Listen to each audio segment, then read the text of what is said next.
જય હિન્દ સાથીઓ કાલે એક બનાવ બન્યો હતો। આ વિડીયોમાં તમે જોઈ શકો છો કે કાલે મારું જવાનું થયું હતું ભાગડાવાડા મેન રોડ તળાવ પાસેથી। તો એક આ વિડીયોમાં તમે જોઈ શકો છો કે પતંગના દોરાથી ત્રણ લેડીઝના મોઢા પર પતંગના દોરો લાગવાથી મોઢા એમના ગાલ, નાક અને એની પેશાની પર ઘા પડ્યા છે અને ખૂબ લોહી પણ ગયું છે।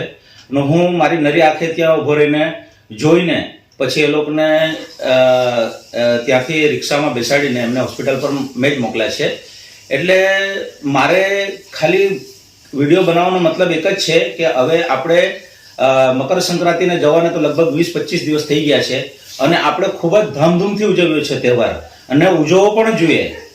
પણ એક ખાલી મેસેજ એટલો જ આપવા માંગુ છું કે હવે આપણો તહેવાર હવે ચાલી ગયો છે, તો આપણે હવે પતંગને ઉડાવવા માટે જે આપણે હવે કોશિશ કરતા છે એનાથી લોકોને નુકસાન થઈ રહ્યું છે અને આજે આ બનાવ કાલે આપણા સાથે પણ બનાવ બની શકે અને બીજા કોઈ સાથે પણ બનાવ બની શકે।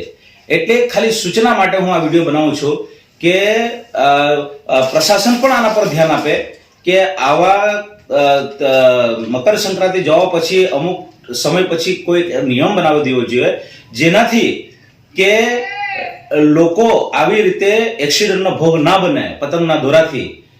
કેમ કે હવે લોકોના દિલમાંથી એ ડર નીકળી ગયો છે પતંગના દોરાનો, કેમ કે ઘણા દિવસો થઈ ગયા છે। ત્યારે પતંગ ચગાવવો એ હવે બહુ લગભગ હવે જરૂર નથી, પણ લોકો અમુક ચગાવે છે અને આ જે પતંગ ચગાવતા છે એ પણ સામેના વ્યક્તિએ જોયું છે। ત્યાં જીભાજોડી પણ થવાની સંભાવના બની ગઈ હતી, પણ હું ત્યાં હાજર હતો અને એમને શાંત રાખીને એમને હોસ્પિટલ પહોંચાડી દીધા। તો મારે ખાલી કહેવાનો એક જ મેસેજ છે વલસાડની જનતાને અને પ્રશાસનને કે પ્રશાસન આના પર ધ્યાન આપે અને કોઈક એવી સૂચના બહાર પાડે જેનાથી પતંગ રસિયાઓ હવે પતંગ ના ચગાવે, જેનાથી લોકો હોમાઈ રહ્યા છે। એટલે બસ આટલું જ હું કહેવા માંગુ છું। જય હિન્દ, જય ભારત।